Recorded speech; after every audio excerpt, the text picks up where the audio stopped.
ہم نے آپ کو بھیجا علیہم ان پر حفیظاً نگہبان وَيَقُولُونَ اور وہ کہتے ہیں کہ طاعتن حکم مانا فَإِذَا پھر جب بارزوا باہر جاتے ہیں من عندک آپ کے پاس سے بیتا تو رات کو مشورہ کرتا ہے طائفتن ایک گروہ منہم ان میں سے غیر الذی اس کے خلاف جو تقولو تو کہہ رہا تھا واللہ اور اللہ یکتبو لکھ لیتا ہے ما یبیتون جو وہ رات کو مشورے کرتے ہیں فَأَعْرِضْ منہ پھیر لیں عنہم ان سے وتوکل اور بھروسہ کریں علی اللہ اللہ پر وکفا اور کافی ہے باللہ اللہ وکیلاً کارساز افلا کیا پھر وہ غور نہیں کرتے القرآن قرآن میں ولو کانا اگر ہوتا ولو کانا اور اگر ہوتا من عند اللہ من عند غیر اللہ اللہ کے سوا کسی اور کی طرف سے لوجدوا تو ضرور پاتے فیہ اس میں اختلافاً اختلاف کثیراً بہت سا۔ تفسیر آیت نمبر 71 یا ایہا الذین آمنوا حذرکم یا ایہا الذین آمنوا خذوا حذرکم فانفروا ثبات او انفروا جمیعا اے مسلمانوں اپنے بچاؤ کا سامان لے لو پھر گروہ گروہ بن کر کوچ کرو یا سب کے سب اکٹھے ہو کر نکل کھڑے ہو۔ حذرکم اپنا بچاؤ اختیار کرو یعنی اسلحہ اور سامان جنگ اور دیگر ذرائع مراد ہیں۔ اب اس آیت میں ایمان والوں کو مسلمانوں کو کیا حکم دیا جا رہا ہے؟ جہاد کا حکم دیا جا رہا ہے جو سب سے مشکل اطاعت ہے۔ اللہ تعالیٰ نے اپنے مومن بندوں کو حکم دیا اس آیت میں کہ وہ اپنے دشمن کے مقابلے میں ہر وقت تیار رکھیں، اپنی تیاری بھرپور رکھیں، اسلحے سے بھی اپنی تیاری رکھیں اور ہر طرح کا ساز و سامان بھی دشمن کے خلاف تیار رکھیں۔ اور پھر کیا حکم دیا جا رہا ہے کہ حالات کے مطابق کبھی گروہ گروہ بن کر کوچ کرو یا ایسا موقع آئے کہ سب کو نکلنے کی ضرورت پڑے دین کی خاطر تو سب کے سب اکٹھے ہو کر نکل کھڑے ہوں۔ اس کے لیے جہاد کے لیے، اللہ کے دین کی سربلندی کے لیے، دشمن کے مقابلے کے لیے۔ وَإِنَّ مِنْكُمْ لَمَن لَيُبَطِّئَنَّ فَإِنْ أَصَابَتْكُمْ مُصِيبَةٌ قَالَ قَدْ أَنْعَمَ اللَّهُ عَلَيَّ اذ لم اکم معہم شہیدا اور یقیناً تم میں بعض وہ بھی ہیں جو پس و پیش کرتے ہیں، پھر اگر تمہیں کوئی نقصان ہوتا ہے تو وہ کہتے ہیں کہ اللہ نے مجھ پر بڑا فضل کیا کہ میں ان کے ساتھ موجود نہ تھا۔ اب اس آیت میں منافقین کا ذکر کیا جا رہا ہے۔ پس و پیش کا مطلب یعنی جہاد میں جانے سے گریز کرتے ہیں، پیچھے رہ جاتے ہیں، کتراتے ہیں۔ تو اللہ تعالیٰ کہہ رہے ہیں بعض تو وہ ہیں کہ جو جہاد کے لیے اللہ کے راستے میں فوراً لبیک پکار اٹھتے ہیں، فوراً نکلنے کے لیے تیار ہو جاتے ہیں، اور دوسرے کون ہیں جو کتراتے ہیں، جو بہانے بناتے ہیں پیچھے رہ جانے کے لیے، جانے سے گریز کرتے ہیں، اور یہ کون ہیں؟ منافقین ہیں۔ پھر اگر کوئی نقصان ہوتا ہے یعنی اگر جنگ میں جانے سے مسلمانوں کو کوئی نقصان پہنچ جاتا ہے تو کیا کہتے ہیں؟ ہم پر تو اللہ کا بڑا فضل ہوا کہ ہم ان کے ساتھ موجود نہ تھے، تو اپنے آپ کو اس وقت خوش قسمت تصور کرتے ہیں۔ اور اصل میں یہ سب سے بے وقوف لوگ ہیں کہ یہ جس کو نقصان سمجھ رہے ہیں، تکلیف سمجھ رہے ہیں کہ ہم اس سے بچ کے، اصل میں وہ تکلیف، وہ نقصان صرف محض دنیاوی تکلیف اور دنیاوی نقصان ہے، اس کے بدلے ان کے لیے، مسلمانوں کے لیے بہترین اجر لکھا جا رہا ہے ان کے نامہ اعمال میں، ان کی آخرت سنور رہی ہے اس کے بدلے۔ وَلَئِنْ أَصَابَكُمْ فَضْلٌ مِّنَ اللَّهِ لَيَقُولَنَّ كَأَن لَّمْ تَكُن بَيْنَكُمْ وَبَيْنَهُ مَوَدَّةٌ يَا لَيْتَنِي كُنتُ مَعَهُمْ فَأَفُوزَ فَوْزًا عَظِيمًا۔ اور اگر تمہیں اللہ تعالیٰ کا کوئی فضل مل جائے تو اس طرح کہ گویا تم میں ان میں دوستی تھی نہیں، کہتے ہیں کاش میں بھی ان کے ہمراہ ہوتا تو بڑی کامیابی کو پہنچتا۔ یعنی جنگ میں جانے سے اگر کوئی تکلیف پہنچ جائے، مسلمانوں کو کوئی نقصان ہو جائے، تو کیا کہتے تھے کہ مجھ پر اللہ کا بڑا فضل ہوا ہے کہ میں ان میں موجود نہ تھا، ورنہ یہ دنیاوی نقصان، یہ دنیاوی تکلیف مجھے بھی پہنچ جاتی۔ اور اگر اللہ تعالیٰ اپنے فضل سے نواز دے مسلمانوں کو، یعنی جنگ میں فتح و غلبہ حاصل ہو جائے، غنیمت مل جائے مسلمانوں کو، تو اس طرح کہتے ہیں گویا ان میں کوئی دوستی تھی نہیں، یعنی ایسے حسد کر رہے ہوتے ہیں کہ جیسے ان میں آپس میں کوئی محبت، کوئی دوستی تھی ہی نہیں۔ کیا کہتے ہیں کاش میں بھی ان کے ہمراہ ہوتا تو بڑی کامیابی کو پہنچ جاتا۔ تو کیا پتہ چلتا ہے ان کی اس بات سے کہ دونوں صورتوں میں انہیں محض دنیاوی تکلیف اور دنیاوی مفادات ہی کا احساس ہوتا ہے، آخری زندگی یا رضائے الہی سے انہیں کوئی بھی غرض نہیں ہوتی، اور یہی ان کے منافق ہونے اور اللہ اور آخرت پر ایمان نہ رکھنے کی سب سے بڑی دلیل ہے۔ تو جو منافق ہوتا ہے وہ ہر کام میں، وہ مطلب پرست ہوتا ہے نا، تو وہ ہر کام میں کیا دیکھتا ہے، کہیں دنیا کا، اس میں ایسا کرنے سے کہیں میری دنیا تو نہیں چلی جائے گی، کہیں میری دنیا کا کچھ نقصان تو نہیں ہو جائے گا، اور یہاں کیا سوچتا ہے ایسا کرنے سے مجھے ملے گا کیا، دنیا میں کیا فائدہ ملے گا، دنیا میں کیا حاصل ہوگا۔ اور مومن اس کے برعکس سوچتا ہے، مومن ہر کام کرنے سے پہلے سوچتا ہے کہیں اس سے میرے دین کو تو نہیں نقصان ہوگا، اس کام سے میری آخرت میں مجھے کتنا فائدہ ہوگا، میں کتنا اجر سمیٹ سکتا ہوں اس سے۔ تو ہم بھی ان دونوں صورتوں میں اپنا جائزہ لے سکتے ہیں کہ کیا میں ہر کام کرنے سے پہلے یہ سوچتی ہوں کہ اس سے میرا دنیا کو کتنا فائدہ پہنچے گا، یا کہیں میری دنیا کا تو کچھ نقصان نہیں ہو جائے گا، یا میں یہ سوچنے والی ہوں کہ اس کام کے کرنے سے میری آخرت کو کتنا فائدہ ہوگا، یا یہ کہ میری آخرت کو کوئی نقصان تو نہیں ہو جائے گا، میرے دین کو تو نہیں کوئی نقصان پہنچے گا، میرا ایمان کو تو نہیں کوئی نقصان پہنچے گا۔ اگر ایسا ہے، ایسی سوچ ہے، تو اس کا مطلب ہے کہ آپ سچے مومن ہیں، ایمان والے ہیں۔ اور اگر اس کے برعکس سوچ ہے کہ جس میں صرف دنیا کا فائدہ اور نقصان دیکھا جاتا ہے، تو اس کا مطلب ہے کہ پھر ہم بھی منافقین کی کیٹیگری میں آتے ہیں۔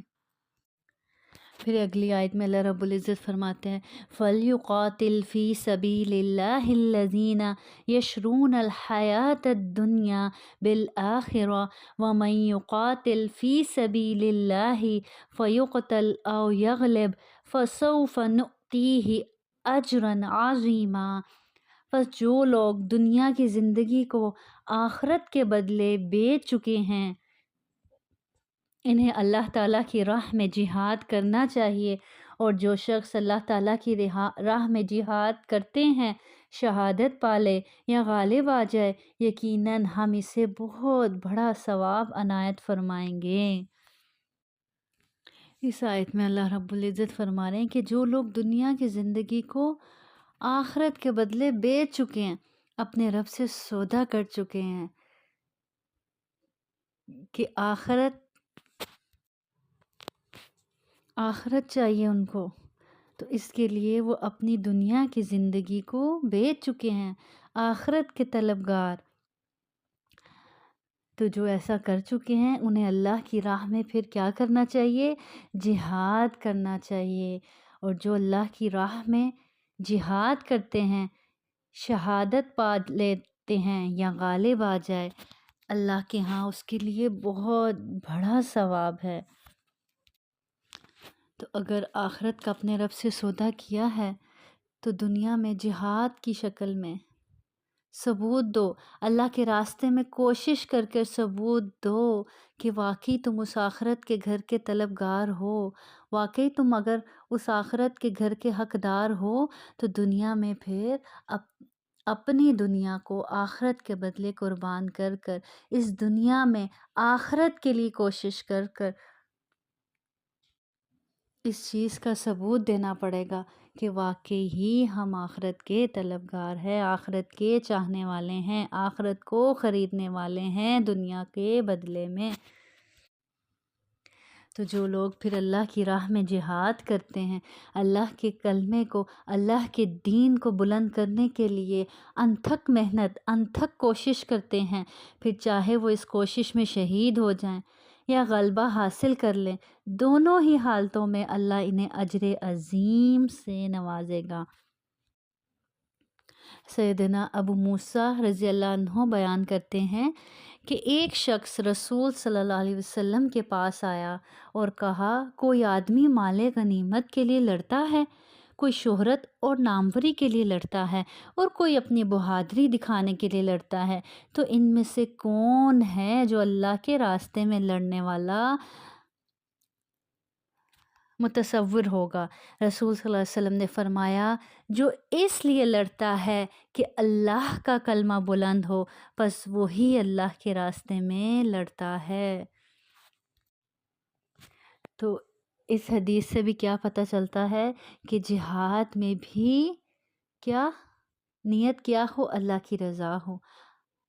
نیت کیا ہو؟ اللہ کے کلمے کو بلند کرنے کی نیت ہو، نہ کہ شہرت حاصل کرنا، نہ کہ بہادر کہلائے جانے کی نیت ہو۔ اسی طرح ایک اور حدیث میں آتا ہے، نبی کریم صلی اللہ علیہ وسلم نے فرمایا، اللہ تعالیٰ نے ضمانت دی ہے کہ جو شخص میرے راستے میں نکلے اس حال میں کہ اسے میرے راستے میں جہاد کرنے، مجھ پر ایمان لانے اور میرے رسولوں کی تصدیق کرنے کے علاوہ کسی اور چیز نے نہ نکالا ہو، تو وہ شخص میری حفاظت میں ہے، یا تو میں اس شخص کو جنت میں داخل کر دوں گا یا میں اسے اس کے گھر میں واپس لوٹا دوں گا ثواب اور مال غنیمت کے ساتھ۔ سبحان اللہ۔ اسی طرح ایک اور حدیث میں آتا ہے، نبی کریم صلی اللہ علیہ وسلم نے فرمایا، جس بندے کے قدم اللہ کے راستے میں غبار آلود ہو جائیں تو پھر ایسا نہیں ہو سکتا کہ اسے آگ چھوئے، ان قدموں کو آگ نہیں چھو سکتی جو قدم اللہ کے راستے میں غبار آلود ہو جائیں، گرد آلود ہو جائیں، چاہے پھر وہ جہاد علم کے ذریعے ہے، قلم کے ذریعے ہے یا تلوار کے ذریعے ہے۔ آپ جس طرح کا جہاد کرنے کی طاقت رکھتے ہیں، اللہ کا کلمہ جس طرح سے بلند کرنے کی طاقت رکھتے ہیں، چاہے قلم سے، چاہے اپنے علم سے، چاہے تلوار سے، تو جس سے استطاعت رکھتے ہیں اسی سے جہاد کریں، اللہ کے دین کا کلمہ بلند کریں، کیونکہ جہاد کرنے والا، اپنے رب کے راستے میں محنت انتھک کوشش کرنے والا اللہ رب العزت کو بہت محبوب ہے۔ اللہ رب العزت اس کی حفاظت فرماتا ہے۔ اللہ نے اپنے ایسے بندے کی خود ضمانت دی ہے کہ جو شخص میرے راستے میں نکلے گا جہاد کی غرض سے، تو اللہ رب العزت نے فرمایا کہ وہ شخص پھر میری حفاظت میں ہے، تو میں اس شخص کو جنت میں داخل کروں گا۔ جہاد کہنے کو یہ چھوٹا سا ورڈ ہے، لیکن اس کے لیے بہت بڑی بڑی قربانیاں دینی پڑتی ہیں، اپنی ذات کی، اپنے پیاروں کی، اپنے وقت کی، اپنے نیند کی، اپنے آرام کی، اپنی خواہشات کی، اپنی دنیا کی۔ ایسے ہی تو نہیں اللہ تعالیٰ نے ضمانت دی نا جہاد کرنے والے کے لیے، کہ اللہ تعالیٰ فرماتے ہیں کہ وہ میری حفاظت میں اسے جنت میں داخل کروں گا، اور اگر وہ گھر واپس لوٹتا ہے تو ثواب اور مال غنیمت دونوں کے ساتھ لوٹتا ہے۔ پھر اگلی آیت میں اللہ رب العزت فرماتے ہیں وَمَا لَكُمْ لَا تُقَاتِلُونَ فِي سَبِيلِ اللَّهِ وَالْمُسْتَضْعَفِينَ مِنَ الرِّجَالِ وَالنِّسَاءِ وَالْوِلْدَانِ الَّذِينَ يَقُولُونَ رَبَّنَا أَخْرِجْنَا مِنْ هَٰذِهِ الْقَرْيَةِ الظَّالِمِ أَهْلُهَا وَاجْعَل لَّنَا مِن لَّدُنكَ وَلِيًّا وَاجْعَل لَّنَا مِن لَّدُنكَ نَصِيرًا۔ بھلا کیا وجہ ہے کہ تم اللہ کی راہ میں اور ان ناتواں مردوں، عورتوں اور ننھے ننھے بچوں کے چھٹکارے کے لیے جہاد نہ کرو، جو یوں دعائیں مانگ رہے ہیں کہ اے ہمارے پروردگار، ان ظالموں کی بستی سے ہمیں نجات دے اور ہمارے لیے خود اپنے پاس سے حمایتی مقرر کر دے اور ہمارے لیے خاص اپنے پاس سے مددگار بنا۔ اب اس آیت میں کیسا لگتا ہے کہ اللہ تعالیٰ مسلمانوں کو جگا رہے ہیں کہ کیا وجہ ہے، آخر کون سی چیز تمہیں روکتی ہے، کس وجہ سے تم اللہ کی راہ میں ان کمزور مردوں، عورتوں اور ننھے ننھے معصوم بچوں کو چھڑوانے کے لیے جہاد نہ کرو، جو اپنے رب کو پکار رہے ہیں، جو اپنے رب کو بلک بلک کر، تڑپ تڑپ کر، آہوں اور سسکیوں کے ساتھ پکارتے ہیں، کہتے ہیں کہ اللہ اے ہمارے پروردگار، ان ظالموں کی بستی سے ہمیں نجات دے اور ہمارے لیے خود اپنے پاس سے حمایتی مقرر کر دے اور ہمارے لیے خاص اپنے پاس سے مددگار بنا۔ ایسا لگ رہا ہے یہ آیت پڑھ کر کہ جیسے آج اللہ رب العزت ہم سے آج اور ابھی شکوہ کر رہے ہیں، بتاؤ اے مسلمانوں کیا ہو گیا تم کو، کیوں تم جہاد نہیں کرتے؟ آج فلسطین میں بچے، کمزور مسلمان، کمزور مرد، کمزور عورتیں، ان ماؤں کی سسکیاں، ان ماؤں کی آہیں، ان ماؤں کے آنسو، وہ بلکتے ہوئے بچے جو تڑپ تڑپ کر آسمان کی طرف دیکھتے ہیں اور اپنے رب کو پکارتے ہیں، تو اللہ تعالیٰ کہہ رہے ہیں کیا بات ہے مسلمانوں، کیوں تم ان کے چھٹکارے کے لیے اللہ کے راستے میں جہاد نہیں کرتے، کیوں ان کو یوں تڑپتا ہوا چھوڑتے دیکھ رہے ہو؟ یہاں پر خصوصی طور پر ظالموں کی بستی سے مراد نزول کے اعتبار سے مکہ ہے۔ ہجرت کے بعد وہاں باقی رہ جانے والے مسلمان، خاص طور پر بوڑھے مرد، عورتیں اور بچے، کافروں کے ظلم و ستم سے تنگ آ کر اللہ کی بارگاہ میں مدد کی دعائیں کرتے تھے۔ تو اللہ تعالیٰ نے مسلمانوں کو متنبہ فرمایا کہ تم ان مستضعفین کو کفار سے نجات دلانے کے لیے جہاد کیوں نہیں کرتے؟ تو اسی آیت سے استدلال کرتے ہوئے علماء نے کہا ہے جس علاقے میں بھی مسلمان اس طرح ظلم و ستم کا شکار ہوں اور کفار کے شکنجے میں گھرے ہوئے ہوں، تو دوسرے مسلمانوں پر یہ فرض عائد ہوتا ہے کہ ان کو کافروں کے ظلم و ستم سے بچانے کے لیے کیا کریں؟ جہاد کریں۔ تو آج مسلمانوں پر یہ فرض عائد ہوتا ہے اس آیت کے مطابق کہ وہ فلسطین کے معصوم بچوں، کمزور عورتوں، کمزور بوڑھے مردوں کو وہاں سے نجات دلانے کے لیے جہاد کریں۔ اور اسی طرح دیکھیں یہ کتنی خوبصورت دعا ہے کہ جب انہوں نے اس طرح سے اپنے رب کو پکارا تو اللہ رب العزت نے مسلمانوں کو متنبہ کیا کہ تم کیوں نہیں ان کے لیے جہاد کرتے، کیوں کوشش نہیں کرتے؟ تو یہ بہت خوبصورت دعا ہے، ربنا اخرجنا من هذه القرية الظالم اهلها واجعل لنا من لدنك وليا واجعل لنا من لدنك نصيرا۔ بہت خوبصورت دعا ہے جس کا مطلب بھی بہت خوبصورت ہے۔ کوئی بھی انسان کسی جگہ کمزور، بے بس ہو، وہاں اس پر ظلم ہو رہا ہو، تو وہ اس دعا کے ساتھ اپنے رب کو پکار سکتا ہے، جس کا کیا مطلب ہے؟ اے ہمارے پروردگار، ان ظالموں کی بستی سے ہمیں نجات دے اور ہمارے لیے خود اپنے پاس سے۔ اس جملے میں بہت گہرائی ہے کہ اللہ تعالیٰ ہم کسی کے در پہ نہیں جاتے، ہم یہاں بیٹھے ہیں، تکلیف میں ہیں، بے بس ہیں، محتاج ہیں، اللہ تعالیٰ اپنے پاس سے کوئی حمایتی مقرر کر دے اور ہمارے لیے خاص اپنے پاس سے کوئی مددگار بنا دیں۔ حدیث میں آتا ہے آپ سے نے فرمایا جو شخص کسی مسلمان کی دنیا کی تنگیوں میں سے کوئی تنگی دور کرے گا تو اللہ تعالیٰ اس کی آخرت کی تنگیوں میں سے کوئی تنگی دور کرے گا۔ تو جب کبھی کسی کو تکلیف میں دیکھیں، دکھ میں دیکھیں، مشکل میں دیکھیں، اس پر ظلم ہوتا دیکھیں،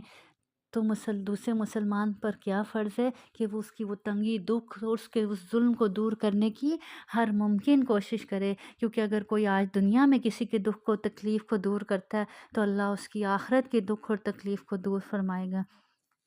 اور اسی طرح ایک اور حدیث میں آتا ہے کہ مسلمان کا بھائی ہے، نہ اس پر ظلم کرتا ہے، نہ اس کی مدد چھوڑتا ہے، اور نہ اسے حقیر جانتا ہے، خود بھی اس پہ ظلم نہیں کرتا، اور اگر اس کو مظلومیت کی کیفیت میں دیکھے، اس پر ظلم ہوتا دیکھے تو اس کی مدد بھی نہیں چھوڑتا جب تک کہ وہ اس ظلم سے نجات نہ پا جائے، اور نہ ہی وہ اپنے مسلمان بہن بھائی کو حقیر سمجھتا ہے۔ اسی طرح ایک اور حدیث میں آتا ہے آپ صلی اللہ علیہ وسلم نے فرمایا باہمی محبت و مودت، لطف و کرم اور رحم و ہمدردی میں مسلمانوں کی مثال ایک جسم کی سی ہے، جس کے کسی اس کو تکلیف پہنچتی ہے تو پورا بدن بخار میں مبتلا ہو جاتا ہے اور نیند اچاٹ ہو جاتی ہے۔ تو ایسے ہی کوئی اپنا مسلمان بہن بھائی تکلیف میں ہو تو مسلمان کیسے چین کی نیند سو سکتے ہیں، تو مسلمان کیسے اپنی عیاشی میں مگن ہو سکتے ہیں۔ اس کا مطلب یہ ہے کہ ہم صرف نام کے مسلمان رہ گئے، کیونکہ مسلمان تو ایسا ہوتا ہے ایک جسم کی مانند کہ جسم کے ایک حصے میں تکلیف ہے تو سارا بدن بخار میں تپتا ہے اور سارا بدن جاگتا ہے اس ایک حصے کی تکلیف کی وجہ سے۔ تو اے مسلمان، آج تو کیوں اتنا بے حس ہو گیا؟ کہاں چلی گئی تیرے اندر کی ہمدردی، محبت، رحم؟ آج کیسے تو سکون کی نیند سو جاتا ہے اپنے پیاروں پر ظلم ہوتا دیکھ کر بھی؟ اپنے مسلمان بہن بھائیوں کو گاجر مولی کی طرح کٹتے، بلکتا، تڑپتے دیکھتے ہوئے بھی تو کیسے سکون کی نیند سو سکتا ہے؟ پھر اگلی آیت میں اللہ رب العزت فرماتے ہیں الذین آمنوا یقاتلون فی سبیل اللہ والذین کفروا یقاتلون فی سبیل الطاغوت فقاتلوا اولیاء الشیطان ان کید الشیطان کان ضعیفا۔ جو لوگ ایمان لائے ہیں وہ تو اللہ تعالیٰ کی راہ میں جہاد کرتے ہیں، اور جن لوگوں نے کفر کیا ہے وہ اللہ تعالیٰ کے سوا اوروں کی راہ میں لڑتے ہیں۔ پس تم شیطان کے دوستوں سے جنگ کرو، یقین مانو کہ شیطانی ہیلہ سخت کمزور ہے۔ اس آیت میں مومنوں کو ترغیب دی جا رہی ہے کہ طاغوتی مقاصد کے لیے ہیلے اور مکر کمزور ہوتے ہیں، ان کی ظاہری اسباب کی فراوانی اور کثرت تعداد سے مت ڈرو۔ تمہاری ایمانی قوت اور عزم جہاد کے مقابلے میں شیطان کے یہ چیلے نہیں ٹھہر سکتے۔ تم اپنے رب کے لیے جہاد کرتے ہو، تم اپنے رب کے لیے لڑتے ہو، تمہارے ساتھ تمہارے رب کی طاقت ہے، تمہارے رب کی مدد ہے، اور یہ جو ہیں یہ کس کے لیے لڑتے ہیں؟ شیطان کے لیے لڑتے ہیں، اور شیطان کی چالیں، شیطان کی ہیلہ سازی سخت کمزور ہیں، تو اس لیے ان سے گھبرانے کی ضرورت نہیں ہے۔ أَلَمْ تَرَ إِلَى الَّذِينَ قِيلَ لَهُمْ كُفُّوا أَيْدِيَكُمْ وَأَقِيمُوا الصَّلَاةَ وَآتُوا الزَّكَاةَ فَلَمَّا كُتِبَ عَلَيْهِمُ الْقِتَالُ إِذَا فَرِيقٌ مِّنْهُمْ يَخْشَوْنَ النَّاسَ كَخَشْيَةِ اللَّهِ أَوْ أَشَدَّ خَشْيَةً وَقَالُوا رَبَّنَا لِمَ كَتَبْتَ عَلَيْنَا الْقِتَالَ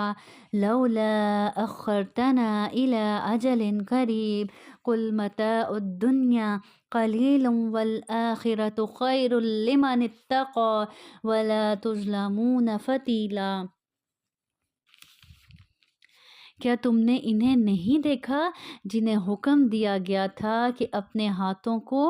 روکے رکھو اور نمازیں پڑھتے رہو اور زکوٰۃ ادا کرتے رہو، پھر جب انہیں جہاد کا حکم دیا گیا تو اسی وقت ان کی ایک جماعت لوگوں سے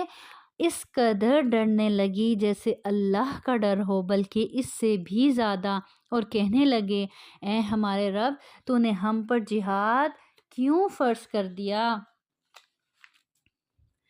کیوں ہمیں تھوڑی سی زندگی اور نہ جینے دی؟ آپ کہہ دیجئے کہ دنیا کی سود مندی تو بہت ہی کم ہے اور پرہیزگاروں کے لیے تو آخرت ہی بہتر ہے، اور تم پر ایک دھاگے کے برابر بھی ستم رواں نہ رکھا جائے گا۔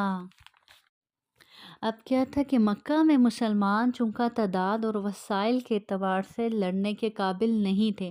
اس لیے مسلمانوں کی خواہش کے باوجود انہیں قتال سے روکے رکھا گیا، اور دو باتوں کی تاکید کی جاتی رہی۔ ایک یہ کہ کافروں کے ظلمانہ رویے کو صبر اور حوصلے سے برداشت کریں اور عفو و درگزر سے کام لیں، اور دوسرے یہ کہ نماز، زکوٰۃ اور دیگر عبادات پر عمل کا اہتمام کریں تاکہ اللہ تعالیٰ سے ربط و تعلق مضبوط بنیادوں پر استوار ہو جائے۔ لیکن ہجرت کے بعد جب مدینہ میں مسلمانوں کی طاقت مجتمع ہوئی تو پھر انہیں قتال کی اجازت دے دی گئی، اور جب اجازت دے دی گئی تو بعض لوگوں نے کمزوری اور پست ہمتی کا مظاہرہ کیا۔ اس آیت میں انہیں مکی دور کی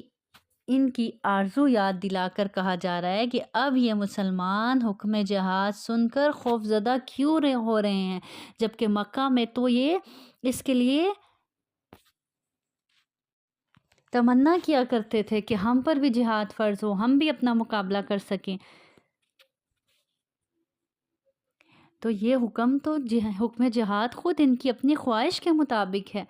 تو آج جب فرض کر دیا گیا، ان کی خواہش کے مطابق ان کو لڑنے کا حکم دے دیا گیا، تو اب یہ اس سے کتراتے ہیں اور دشمن سے ایسے ڈرتے ہیں جیسے کہ اللہ سے ڈرنے کا حق ہے، بلکہ اس سے بھی زیادہ۔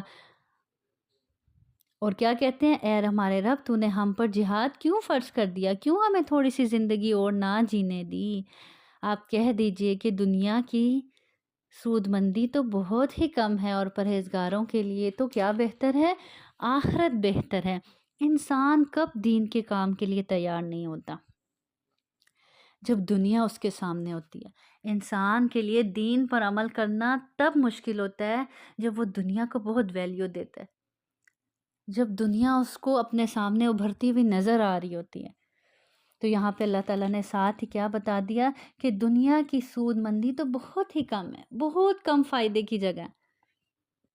آج تم دنیا سے رخصت ہوگے، سب فائدے یہیں رہ جائیں گے، اور ساتھ جائیں گے کون سے فائدے؟ جو تم نے دنیا میں آخرت کے لیے کمائے ہوں گے۔ اور تقوی والوں کے لیے، اللہ سے ڈرنے والوں کے لیے تو آخرت سب سے بہتر ہے۔ وہ تو جیتے ہی آخرت کے لیے، وہ تو کام ہی آخرت کے لیے کرتے ہیں، وہ تو دنیا میں ہر لمحہ اپنی آخرت کو سنوارنے میں لگاتے ہیں۔ تو وہ آخرت جہاں تم پر دھاگے کے برابر بھی ستم رواں نہ رکھا جائے گا۔ تو دنیا کی تو کیا حقیقت ہے جس کے بارے آپ سے فرماتے ہیں، میری اور دنیا کی مثال ایک مسافر کی سی ہے جو ایک درخت کے سائے میں آرام کرتا ہے اور پھر اس درخت کو چھوڑ کر روانہ ہو جاتا ہے۔ اسی طرح ایک اور حدیث میں آتا ہے، آپ سے نے فرمایا، دنیا آخرت کے مقابلے میں اتنی ہے جیسے تم میں سے کوئی اپنی انگلی سمندر میں ڈالے پھر دیکھے کہ کتنا پانی لے کر لوٹتی ہے۔ تو بس اتنی سی دنیا کی حقیقت ہے کہ ہم جتنا بھی یہاں رہ لیں، جتنا بھی ہم فائدہ اٹھا لیں، یہاں سے لے کے کچھ نہیں ساتھ جانے والے۔ پھر بھی ہم نے اس کو اتنا ہی لیا جتنا کہ سمندر میں انگلی ڈالی اور انگلی پر کتنا سا پانی لگا رہتا ہے۔ اور یہ ہمیشہ کی آرام گاہ نہیں ہے، یہ ایسی آرام گاہ ہے حدیث کے مطابق جیسے کہ مسافر اپنے سفر کے دوران ایک درخت کے سائے میں آرام لینے کے لیے تھوڑی دیر بیٹھ جاتا ہے، بس اتنی سی آرام گاہ ہے یہ۔ اصل زندگی، اصل آرام گاہ، اصل بچھونا وہ کہاں ہے؟ آخرت میں، پھر چاہے وہ بچھونا آگ کا ہو یا جنت میں نرم و ملائم بستر کا۔ تو جیسے دنیا کے گھر تیار کرتے ہیں، اسی طرح وہ بھی ہم نے اپنے لیے خود تیار کرنا ہے، اپنے اعمال کی بدولت، اپنے تقوی کی بدولت، اپنے ایمان عمل کی بدولت، اپنی کوشش کے بدولت. اور جتنی کوشش ہوگی اپنے رب کو راضی کرنے کی، اتنی رب کی رحمت سمیٹ سکیں گے. اور جنت بھی کس طرح ملے گی؟ رب کی رحمت سے ملے گی. تو ایسے اعمال کرنے ہیں جس کے ذریعے اپنے رب کی رحمت کو سمیٹ سکیں.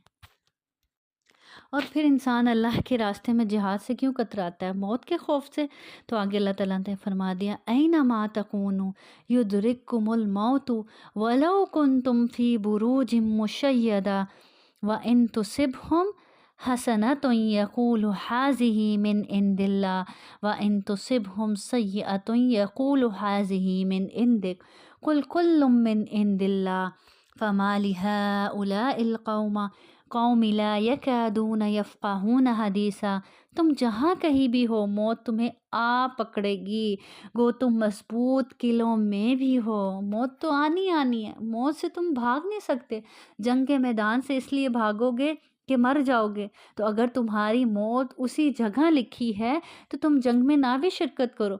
کوئی نہ کوئی ضرورت تمہیں اس جگہ پر لے آئے گی. اسی طرح اگر تم مضبوط قلعوں میں بھی ہو وہاں بھی موت آ جائے گی. موت کے لیے تو ایسا نہیں ہے کہ آپ کمرے میں بند ہو گئے، دروازہ بند کر لیے تو اب کوئی آپ کے پاس آ نہیں سکتا اور آپ کو لے جا نہیں سکتا. موت تو بند قلعوں میں بھی آ جائے گی، مضبوط ترین قلعوں میں بھی. اس کے ڈر سے بھاگتے ہو تو مرنا تو تمہیں ہے ہی. اور اگر انہیں کوئی بھلائی ملتی ہے تو کہتے ہیں یہ اللہ کی طرف سے ہے، اور اگر کوئی برائی پہنچتی ہے تو کہہ اٹھتے ہیں کہ یہ تیری طرف سے ہے. انہیں کہہ دو سب کچھ کس کی طرف سے ہوتا ہے؟ اللہ کی طرف سے ہوتا ہے. یہاں سے پھر منافقین کی باتوں کا ذکر کیا جا رہا ہے. یعنی منافقین بھی کیا کرتے ہیں؟ سابقہ امت کے منکرین کی طرح انہوں نے بھی کہا کہ بھلائی، خوشحالی، غلے کی پیداوار، مال و اولاد کی فراوانی وغیرہ اللہ کی طرف سے ہے، اور برائی یعنی قحط سالی، مال و دولت میں کمی، یہ کس کی طرف سے ہے؟ کیا کہتے تھے محمد صلی اللہ علیہ وسلم؟ تیری طرف سے ہے. یعنی تیرے دین اختیار کرنے کے نتیجے میں یہ ابتلا آئی، یہ آزمائش آئی، یہ تکلیف ہمیں اٹھانی پڑی. جس طرح حضرت موسیٰ علیہ السلام اور قوم فرعون کے بارے میں اللہ تعالیٰ نے فرمایا کہ جب ان کو کوئی بھلائی پہنچتی ہے تو کہتے ہیں یہ ہمارے لیے یعنی ہم اس کے مستحق تھے اسی لیے ہم کو ملی. اور جب ان کو کوئی برائی پہنچتی ہے تو کیا کہتے تھے؟ یہ موسیٰ علیہ السلام اور ان کے پیروکاروں کی بدشگونی کی وجہ سے. تو ان کا بھی انداز کچھ اسی طرح سے تھا. منافقین بھلائی پہنچتی تھی، دنیاوی کچھ فائدے ہوتے تھے تو کیا کہتے تھے کہ اللہ نے ہم پر بڑا فضل کیا، ہم اس کے مستحق تھے، ہم اس کے حقدار تھے. اور اگر کوئی دنیاوی نقصان ہو جاتا، کوئی آزمائش آ جاتی، کوئی تکلیف آ جاتی تو کیا کہتے کہ نبی کریم صلی اللہ علیہ وسلم اور ان کے ساتھیوں کی نحوست کی وجہ سے، نعوذ باللہ. تو اللہ تعالیٰ کیا فرما رہے ہیں؟ سب اللہ کی طرف سے ہے. انہیں کیا ہو گیا ہے کہ کوئی بات سمجھنے کے بھی قریب نہیں ہے. یعنی بھلائی اور برائی دونوں اللہ کی طرف سے ہیں، لیکن یہ لوگ قلت فہم و علم اور کثرت جہالت کی وجہ سے اس طرح کی بات کرتے ہیں اور بات کو سمجھتے نہیں. پھر آگے اللہ رب العزت فرماتے ہیں ما اصابک من حسنات فمن اللہ وما اصابک من سیئۃ فمن نفسک وارسلناک للناس رسولا وکفی باللہ شہیدا. تجھے جو بھلائی ملتی ہے وہ اللہ کی طرف سے ہے، اور جو برائی پہنچتی ہے وہ تیرے اپنے نفس کی طرف سے ہے. ہم نے تجھے تمام لوگوں کو پیغام پہنچانے والا بنا کر بھیجا ہے، اور اللہ تعالیٰ گواہ کافی ہے. یعنی اگر تمہیں کوئی بھی بھلائی ملتی ہے تو وہ اللہ تعالیٰ کی طرف سے، اس میں بھی تمہارا کوئی اپنا کمال نہیں ہے. یعنی کسی نیکی یا اطاعت کا صلہ نہیں ہے وہ. کیونکہ نیکی کی توفیق بھی دینے والا کون ہوتا ہے؟ اللہ رب العزت ہوتا ہے. اس لیے کوئی بھلائی پہنچے تو اس کا کریڈٹ بھی کس کو جاتا ہے؟ اللہ رب العزت کو جاتا ہے. اور جو برائی پہنچتی ہے وہ تیرے اپنے نفس کی طرف سے ہے. یعنی یہ تمہارے اپنے نفس کی طرف سے ہے. معنی اس کا کیا ہوا کہ تمہاری غلطیوں اور کوتاہیوں اور گناہوں کا نتیجہ ہے. اپنے رب کی جو تم نافرمانی کرتے ہو، اس کے حق میں کوتاہی کرتے ہو، غلطیاں کرتے ہو، گناہ کرتے ہو، اس کی بدولت ہے۔ من یطع الرسول فقد اطاع اللہ ومن تولى فما ارسلناک علیہم حفیظا۔ رسول صلی اللہ علیہ وسلم کی جو اطاعت کرے اس نے اللہ تعالیٰ کی فرما برداری کی، اور جو منہ پھیر لے تو ہم نے آپ کو کچھ ان پر نگہبان بنا کر نہیں بھیجا۔ یعنی جس نے نبی کریم صلی اللہ علیہ وسلم کی اطاعت کی در حقیقت اس نے اللہ رب العزت کی اطاعت کی، اور جو منہ پھیر لے آپ کی فرما برداری سے تو ہم نے آپ کو کچھ ان پر نگہبان بنا کر نہیں بھیجا، یعنی آپ سے پھر ان کے متعلق کوئی باز پرس نہیں ہوگی۔ وَيَقُولُونَ طَاعَةٌ إِذَا بَرَزُوا مِنْ عِنْدِكَ بَيَّتَ طَائِفَةٌ مِّنْهُمْ غَيْرَ الَّذِي تَقُولُ وَاللَّهُ يَكْتُبُ مَا يُبَيِّتُونَ فَأَعْرِضْ عَنْهُمْ وَتَوَكَّلْ عَلَى اللَّهِ وَكَفَى بِاللَّهِ وَكِيلًا۔ یہ کہتے تو ہیں کہ اطاعت ہے، پھر جب آپ کے پاس سے اٹھ کر باہر نکلتے ہیں تو ان میں سے ایک جماعت جو بات آپ نے یا اس نے کہی ہے اس کے خلاف راتوں کو مشورے کرتے ہیں، اور ان کی راتوں کی بات چیت اللہ لکھ رہا ہے، تو آپ ان سے منہ پھیر لیں اور اللہ پر بھروسہ کریں، اللہ تعالیٰ کافی ہے، کارساز ہے۔ یعنی یہ منافقین آپ صلی اللہ علیہ وسلم کی مجلس میں جو باتیں ظاہر کرتے ہیں، راتوں کو ان کے برعکس باتیں کرتے ہیں اور سازشوں کے جال بنتے ہیں، اور آپ صلی اللہ علیہ وسلم کو خبر دی جا رہی ہے، آگاہ کیا جا رہا ہے کہ آپ کی مجلس میں تو بڑے فرما بردار بن کر بیٹھتے ہیں، اور ایسا لگتا ہے بڑی اطاعت کرنے والے ہیں اور بڑی بڑی باتیں کرتے ہیں، بڑے بڑے دعوے کرتے ہیں، لیکن کیا کرتے ہیں؟ راتوں کو انہی باتوں کو لے کر آپ کے خلاف سازشیں کرتے ہیں، مشورے کرتے ہیں، آپ کے خلاف جال بنتے ہیں، اور پھر آگے حکم بھی کیا دیا جا رہا ہے آپ صلی اللہ علیہ وسلم کو کہ آپ پریشان نہ ہوں بلکہ کیا کریں؟ اعراض کریں اور اپنے رب پر بھروسہ کریں۔ کتنا خوبصورت علاج بتا دیا گیا۔ بعض اوقات لگتا ہے نا، آپ کو پتہ بھی چل جاتا ہے فلاں لوگ جو ہیں وہ آپ کے خلاف پروپیگنڈا کر رہے ہیں، آپ کے خلاف جال بنا رہے ہیں، آپ کو دھوکہ دینے کی کوشش کر رہے ہیں، آپ کو کسی چال میں پھنسانے کی کوشش کر رہے ہیں، سازش کر رہے ہیں آپ کے خلاف، تو اللہ تعالیٰ نے کتنا خوبصورت علاج بنا دیا۔ کیا کرو؟ اعراض برتو، چھوڑ دو، جو کرتے ہیں کرنے دو۔ آپ کیا کرو؟ آپ اپنے رب پر توکل کرو، اس پر بھروسہ رکھو کہ وہ سب سنبھال لے گا، تو ان کی باتیں اور سازشیں آپ کو کوئی نقصان نہیں پہنچا سکیں گی، کیونکہ آپ کا وکیل اور کارساز کون ہے؟ اللہ رب العزت ہے۔ تو اللہ کے راستے میں نکلنے والے کی حفاظت کا ذمہ کون لیتا ہے؟ اللہ رب العزت خود لیتا ہے۔ تو ایسے چال باز لوگوں سے، ایسے سازشی لوگوں سے خود اللہ تعالیٰ اپنے ان بندوں کی حفاظت کرتا ہے جو اس کے راستے میں اس کے دین کی سربلندی کے لیے نکلتے ہیں۔ اس لیے ایسے لوگوں کو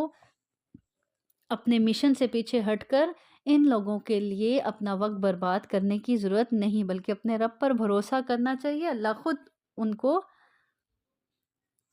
دیکھ لے گا، ان کے مقابلے میں خود ہی کافی ہو جائے گا۔ افلا يتدبرون القرآن ولو كان من عند الله لوجدوا فيه اختلافا كثيرا۔ کیا یہ لوگ قرآن میں غور نہیں کرتے؟ اگر یہ اللہ تعالیٰ کے سوا کسی اور کی طرف سے ہوتا تو یقیناً اس میں بہت کچھ اختلاف پاتے۔ یعنی قرآن کریم سے رہنمائی حاصل کرنے کے لیے اس میں غور و تدبر کی تاکید کی جا رہی ہے، اور اس کی صداقت جاننے کے لیے ایک معیار بھی بتلایا جا رہا ہے کہ اگر یہ کسی انسان کا بنایا ہوا کلام ہوتا جیسا کہ کفار کا خیال تھا تو اس کے مضامین اور بیان کردہ واقعات میں کیا ہوتا؟ تعارض و تناقض ہوتا، کمی ہوتی، کیونکہ ایک تو یہ کوئی چھوٹی سی کتاب نہیں ہے،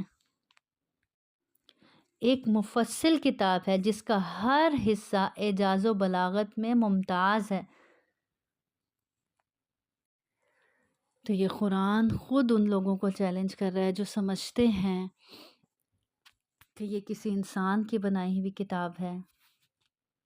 یا جن کے دلوں میں کوئی ذرا بھی شک و شبہ ہے کہ یہ اللہ کی طرف سے نہیں ہے، تو یہ قرآن ان کو خود چیلنج کرتا ہے، آؤ پڑھو، دیکھو اس کتاب کو، غور و فکر کرو اس میں، اور پھر بتاؤ کہ کیا یہ واقعی اللہ کی طرف سے ہے کہ نہیں۔ قرآن اصل میں غور و فکر کرنے کی کتاب ہے۔ اللہ تعالیٰ قرآن میں ایک جو اور جگہ فرماتے ہیں سورۃ محمد میں، افلا یتدبرون القرآن ام علی قلوب اقفالها، وہ قرآن میں غور نہیں کرتے یا کچھ دلوں میں ان کے قفل پڑے ہوئے ہیں، یا دلوں پہ ہی تالے لگ چکے ہیں جو اس کتاب پر غور و فکر نہیں کرتے۔ اللہ سے دعا ہے کہ اللہ تعالیٰ ہمیں اس کتاب پر غور و فکر کرنے والا بنائے، اس کو سمجھنے والا بنائے، اس پر عمل کرنے والا بنائے، اور ہمیں اپنے راستے میں جہاد کرنے والا بنائے، اپنے دین کا کلمہ بلند کرنے والا بنائے۔ اللہ ہم سب سے راضی ہو۔ وآخر دعوانا ان الحمد للہ رب العالمین۔ سبحان ربک رب العزت عما یصفون وسلام علی المرسلین والحمد للہ رب العالمین والحمد للہ رب العالمین۔ سبحانک اللہم وبحمدک اشہد ان لا الہ الا انت استغفرک واتوب الیک۔ والسلام علیکم ورحمۃ اللہ وبرکاتہ۔ يا أيها الذين آمنوا خذوا حذركم فانفروا ثبات أو انفروا جميعا وإن منكم لمن ليبطئن فإن أصابتكم مصيبة قال قد أنعم الله علي إذ لم أكن معهم شهيدا ولئن أصابكم فضل من الله ليقولن كأن لم تكن بينكم وبينه مودة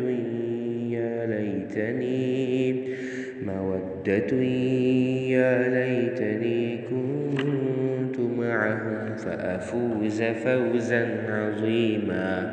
فليقاتل في سبيل الله الذين يشرون الحياة الدنيا بالآخرة ومن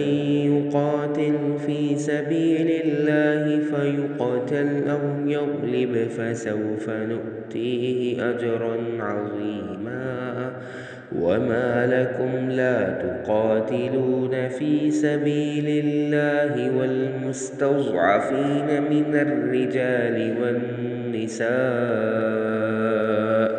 والولدان الذين يقولون ربنا أخرجنا من هذه القرية الظالم أهلها واجعل لنا من لدنك وليا واجعل لنا من لدنك نصيرا الذين آمنوا يقاتلون في سبيل الله والذين كفروا يقاتلون في سبيل الطاغوت فقاتلوا أولياء الشيطان إن كيد الشيطان كان ضعيفا ألم تر إلى الذين قيل لهم كفوا أيديكم وأقيموا الصلاة وآتوا الزكاة فلما كتب عليهم القتال إذا فريق منهم يخشون الناس كخشية الله أو أشد خشية وقالوا ربنا لم كتبت علينا القتال لولا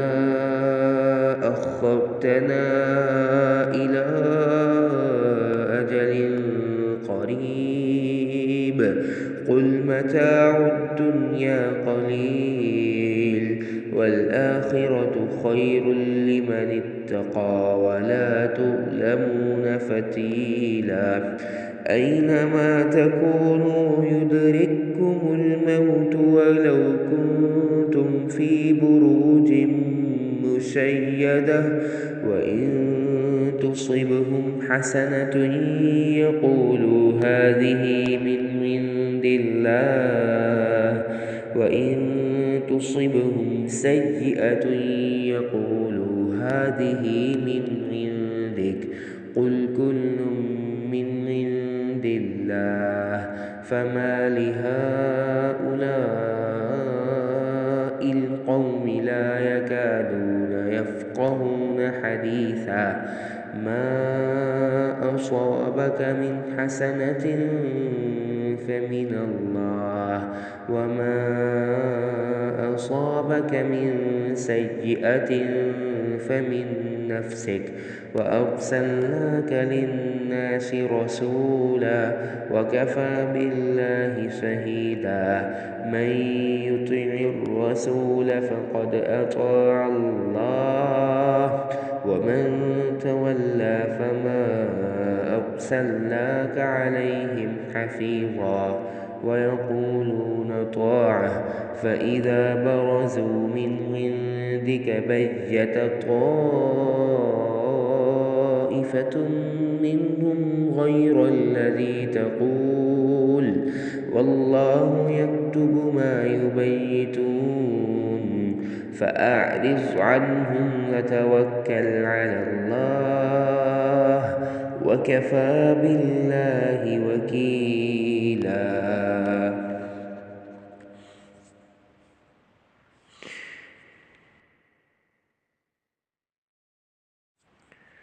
أفلا يتدبرون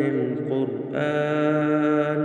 ولو كان من عند غير الله لوجدوا فيه اختلافا